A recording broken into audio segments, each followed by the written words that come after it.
Olá, graça e paz. Sou o pastor Erlene. Estou aqui para mais uma aula da lição da revista Atos dos Apóstolos, voltando aos princípios, na lição 11. E hoje queremos falar sobre a transformação, a conversão do apóstolo Paulo, né? Paulo, que antes era Saulo. Que essa aula possa trazer conhecimento e edificação para a sua vida espiritual. Então vamos lá para a nossa aula. Deixa eu compartilhar com você aqui, né, o nosso slide, para que você possa se situar. Então, nosso texto base, Atos, capítulo 8, verso 1 ao 3 e o 9, do 1 ao 9. Paulo, a convenção e chamado. Vamos falar sobre a convenção de Paulo e o seu chamado. E para começar falando disso, né, nesse texto base nosso, no capítulo 8, nós temos aí onde a perseguição ao povo do caminho, aos cristãos, agora é uma perseguição em massa, após a morte de Estevão, né? E Paulo estava lá. Paulo estava lá. Olha só o que diz aí no verso 3. Saulo, porém, assolava a igreja, entrando pelas casas e arrastando homens e mulheres e encerrava-os no cárcere.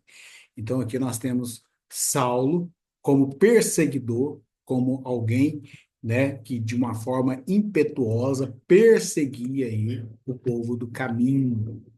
E no verso 9 do 1 ao 9 nós vamos ver aí, então, esse encontro de Paulo com o Senhor e a sua vida é transformada.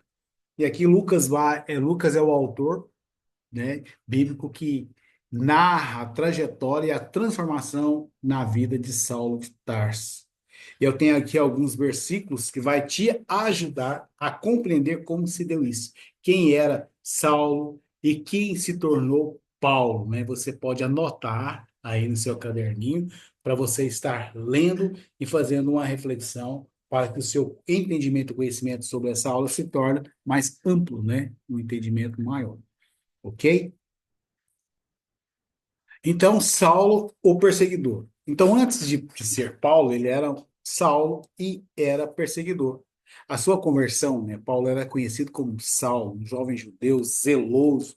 Em Filipenses 3:6 você pode ler lá que você vai ver que Paulo era alguém que observava a lei, né? Que tinha aí um conhecimento profundo na lei, educado de uma forma rigorosa na tradição judaica, porque ele era judeu, que se tornou um cidadão romano, ele também era um cidadão romano, e um fariseu influente, né? Fariseu, estudou aos pés de Gamaliel, né? Tinha um conhecimento profundo da lei. Então, assim, não era leigo, era alguém que tinha entendimento e conhecimento, né? Da crença, da fé religiosa, da legislação judaica aí.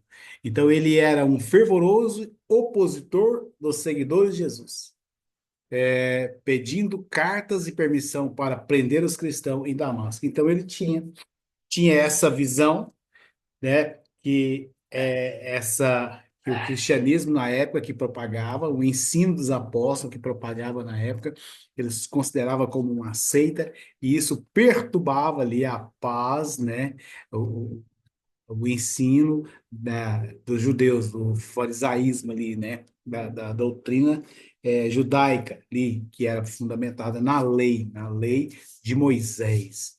Então, tudo que ia contra esses princípios, né, era contra a lei, e eles então perseguiam porque achavam que isso estava corrompendo, né, aquilo que eles acreditavam. Aí você vê aí no Atos 9 verso 2, Paulo recebe autorização para perseguir. Olha só o que ele diz aqui no verso 2. Ele pediu carta para as sinagogas de Damasco, a fim de que, caso achasse algum que era do caminho, assim homens como mulheres, os levassem presos para Jerusalém. Então, todos que ele encontrava pelo caminho, levava preso. E era chamado o povo do caminho. Ainda nós não tínhamos aí, né, esse nome, o cristianismo, o cristão, né? Era, e só vão ter só esse nome, vão ganhar esse nome só aí com o imperador Constantino, né? Que aí começa a ser chamado de forma pejorativa, os pequenos cristos, né? Seguidores de Cristo, que é chamado de cristão.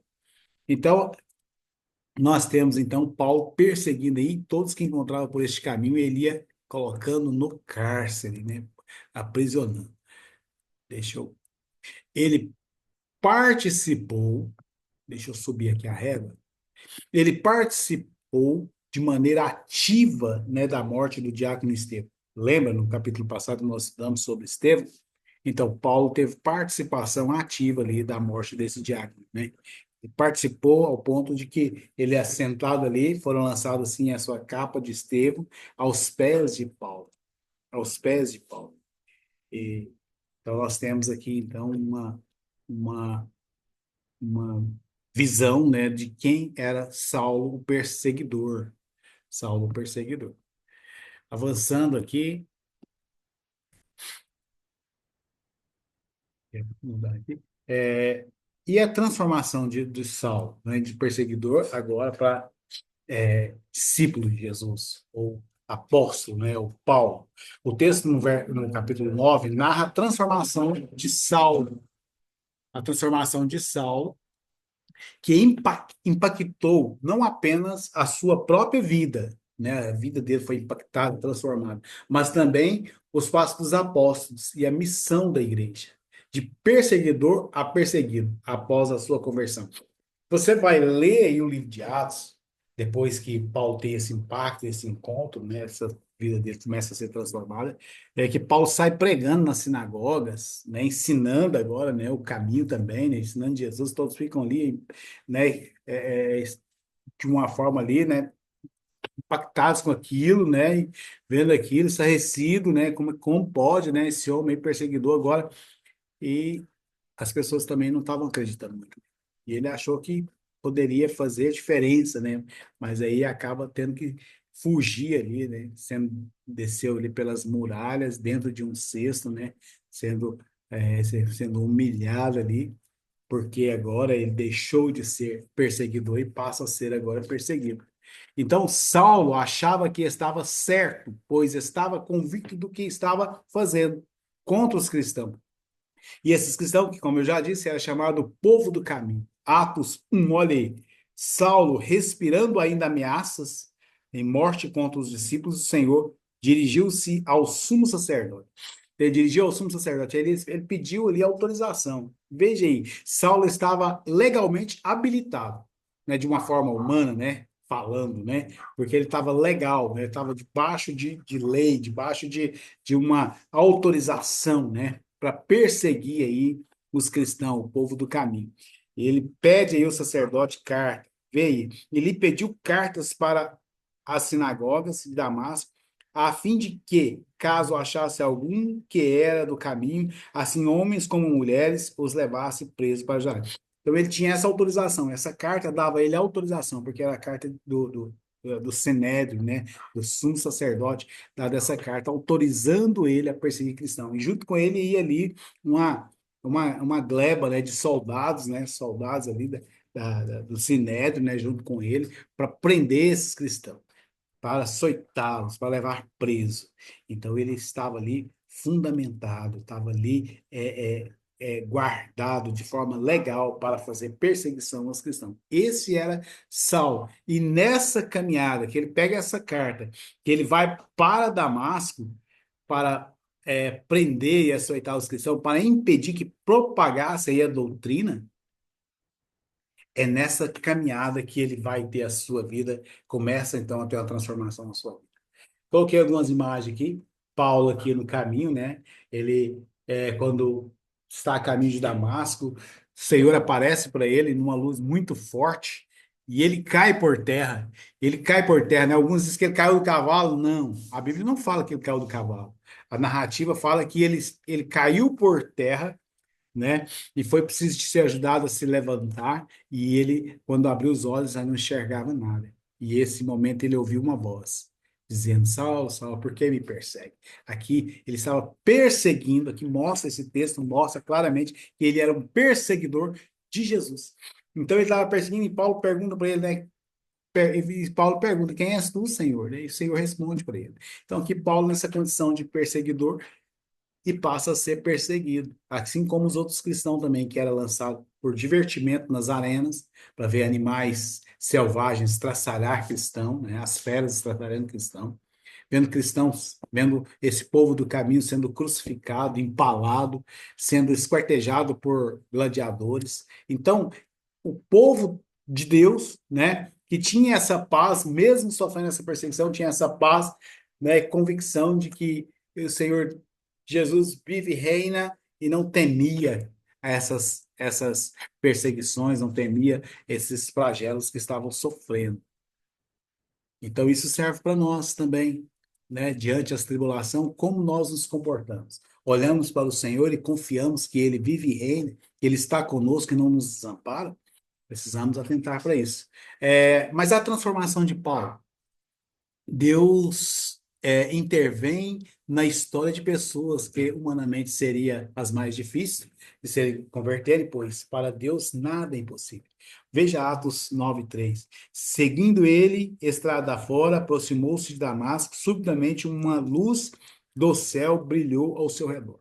Aqui, então, agora Paulo vai ter um encontro com o Senhor e a sua vida será transformada. Na vida também de muitos é assim. Pessoas que nós nem imaginamos que poderia converter, ter as suas vidas transformadas no Evangelho, seguir Jesus, servir Jesus, estar na igreja, né? Por meio da nossa intercessão, da nossa oração, nós podemos crer. O improvável, Deus é Deus do improvável, Deus do impossível, né? Assim como foi na vida de Paulo. Paulo, aí, um fariseu erudito, conhecedor da lei, praticante dessa lei, né? Agora tem a sua vida transformada. E Jesus foi claro e objetivo ao dizer a Saulo onde ele estava errado. Atos 4:5. Leia comigo. E caindo por terra, ouviu uma voz que lhe dizia: Saulo, Saulo, por que me persegues? E ele respondeu: Quem és tu, Senhor? E a resposta foi: Eu sou Jesus, a quem tu persegues. Olha, então, ele ouviu uma voz e pergunta, e Paulo aqui vai ouvir essa voz, e Saulo teve, quando ouve aqui essa voz, né? E Jesus fala para ele que ele estava errado, o que ele estava fazendo, que estava perseguindo Jesus. Mas aí Jesus, mas como estava perseguindo Jesus, né? Perseguindo Jesus através da sua igreja. Hoje, quando a igreja é perseguida, quando a igreja é caluniada, quando a igreja é enviada, quando a igreja quando a igreja tem essas perseguição, a perseguição é contra Cristo, porque a igreja é o corpo de Cristo, ela é a noiva de Cristo. Então a perseguição é contra Cristo. E era o que Paulo estava fazendo. Jesus não estava fisicamente, mas a igreja sim, ela é o representante de Cristo aqui na terra. Ela é o testemunho de Cristo vivo na terra. Então, quando ela é perseguida, está perseguindo o próprio Cristo, né? E Paulo aqui vai dizer, vai reconhecer, Saulo não sabia quem era Jesus, mas sabia que ele tinha poder a ponto de chamá-lo de Senhor. Então, um judeu não chamava uma pessoa qualquer de Senhor, porque tinha uma reverência a Deus. Deus, o nome de Deus não era pronunciado de qualquer forma, de qualquer jeito, né? Tinha toda uma forma, toda uma maneira, um momento certo de pronunciar o nome do Senhor. E aqui Paulo, em reverência, reconhecimento que Jesus tinha autoridade e poder, né, o chama de Senhor. Você vê isso no verso 5. Saulo teve que submeter ao comando de Jesus. Agora Jesus vai dar comando na vida de Paulo e ele submete. Mas levanta-te e entra na cidade, onde te dirão o que convém fazer. Então, aqui agora, ele é ajudado, né, por aqueles que estavam com ele, a se levantar e ser levado até essa cidade. Ali é onde ele ia ter encontro com Ananias, né, e Ananias iria ser instrumento de Deus para abençoar Saulo e ele voltar a enxergar. E Saulo estava impossibilitado de realizar qualquer ação pessoal, inicialmente, sendo inclusive conduzido daquele lugar. Então, veja os versos 6 ao 8. Mas levanta-te e entra na cidade aonde te dirão o que te convém fazer. Os seus companheiros de viagem pararam emudecidos, ouvindo a voz, não vendo, contudo, ninguém. Então se levantou Saulo da terra e, abrindo os olhos, nada podia ver. E guiado pelas mãos, levaram-no para Damasco. Então, aqui ele é guiado e levado até Damasco, colocado ali na cidade, e ali na cidade ele é cuidado por Ananias, né? Você vai continuar lendo aí o capítulo, você vai ver que Ananias é que vai ajudar Paulo, ensinar Paulo, e, junto com Barnabé. Agora nós temos a transformação de Saulo, né? Seu chamado fez com que a glória de Deus fosse notada por aqueles que o acompanhavam, tendo a oportunidade de ouvir a voz do Senhor. 9:7 aqui, Paulo, as pessoas que estavam com ele também ouviram a voz falando com Paulo. Saulo, em seus primeiros passos, após o próprio Senhor pará-lo, precisou de ajuda na caminhada, necessitando de ser carregado. Olha, quantos de nós também, na nossa caminhada com o Pai, ou no encontro com Jesus, precisamos também ser guiados. Precisamos de uma mão amiga que estende até nós para nos ajudar, nos ensinar o caminho, nos ensinar a doutrina, nos ensinar, né, aonde devemos, como devemos proceder, nos ajudar, nos encorajar. Nós precisamos também, assim como Paulo também precisou, né, necessitando ser carregado. Saulo ficou 3 dias sem ver, sem comer e beber. Teve tempo para analisar o seu próprio caminho, trilhando até ali. E tudo o que tinha experimentado no caminho a Damasco. Literalmente, Saulo não virou o apóstolo da noite para o dia. Veio 9:9, né? Esteve 3 dias sem ver, durante os quais nada comeu nem bebeu. Então, ele ficar sem comer, sem beber, foi um tempo de jejum forçado, um jejum ali onde ele fazia. Ele devia estar atônito, né? Tudo aquilo que ele viu, pensando em tudo que ele estava fazendo, a cabeça desse homem devia estar a 1.000 por hora. Arrependimento total veio sobre ele, né? Se humilhando ali na presença do Senhor. E depois de 3 dias, quando Ananias chega e põe as mãos sobre ele, o Senhor manda Ananias até ele e orar com ele e recobrar as suas vistas. Gente, e Deus, olha, antes de Ananias ir até ele, Deus já havia falado com ele que Ananias ia até ele para orar com ele, para que ele voltasse a enxergar. E Deus falou com Ananias, olha só o mover de Deus, olha só o sobrenatural acontecendo. Então, assim, o Senhor é pessoal, o Senhor é presente em nossas vidas, nós temos que ter essa convicção. Não podemos achar que Deus é só transcendente e que Ele é só alguém que nós invocamos na hora que precisamos. Não, Ele está todo o tempo conosco, né? E nos preparando para as batalhas, para as lutas e para a missão, tá? Lembre sempre disso, meus irmãos. E Saulo, referido Paulo por Lucas, né? Em 13:9 você vai ver aí agora Lucas chamando Paulo, Saulo de Paulo, né? Agora não é mais Saulo, agora é Paulo, né? Pequeno, né? E, e ele vai dizer aqui nesse versículo que ele era homem cheio do Espírito Santo. Como eu disse na aula passada, o Espírito Santo, ele no Antigo Testamento era dado a alguém, né? O Espírito vinha, precisava de alguém ali para determinado fim, né? Para uma missão específica. Depois saía. Agora, no Novo Testamento, já foi derramado o Espírito Santo sobre toda a carne. Então, todos agora são cheios do Espírito Santo e são a habitação do Espírito. Habitação. Agora, o Espírito permanece em nós, assim como foi derramado em Pentecostes, assim também nós também somos a habitação do Espírito Santo. Filipenses 3:5, Saulo sendo judeu e hebreu. Então, nós vamos entender isso aqui.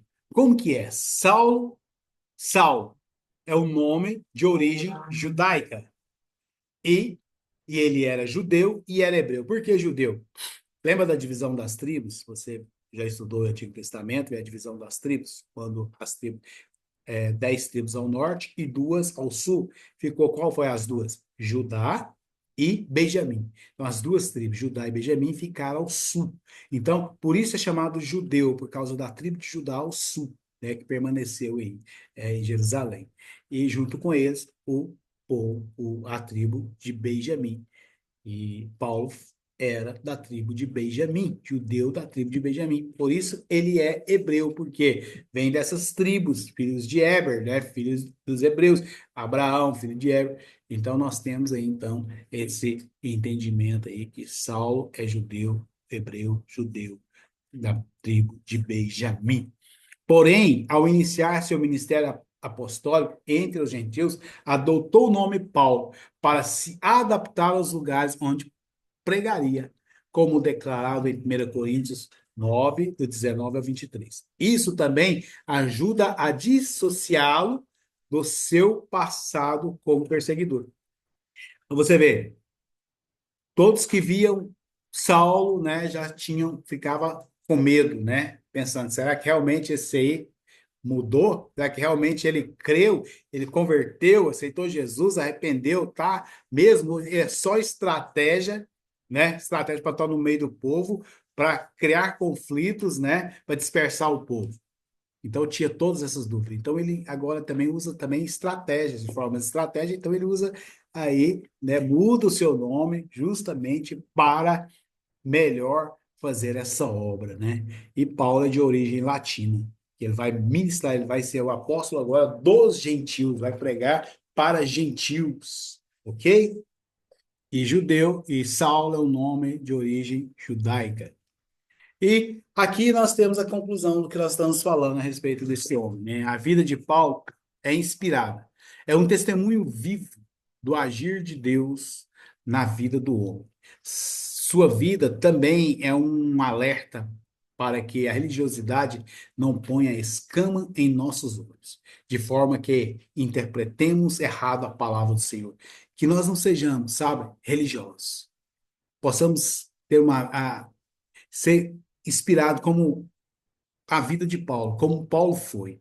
Um homem que tinha um conhecimento da lei, e depois que ele teve o conhecimento de Cristo, teve o encontro com Cristo, a sua vida foi totalmente transformada. Ele pôde entender agora a letra e aplicar essa lei, aplicar na sua vida de forma graciosa, cheia de amor, né?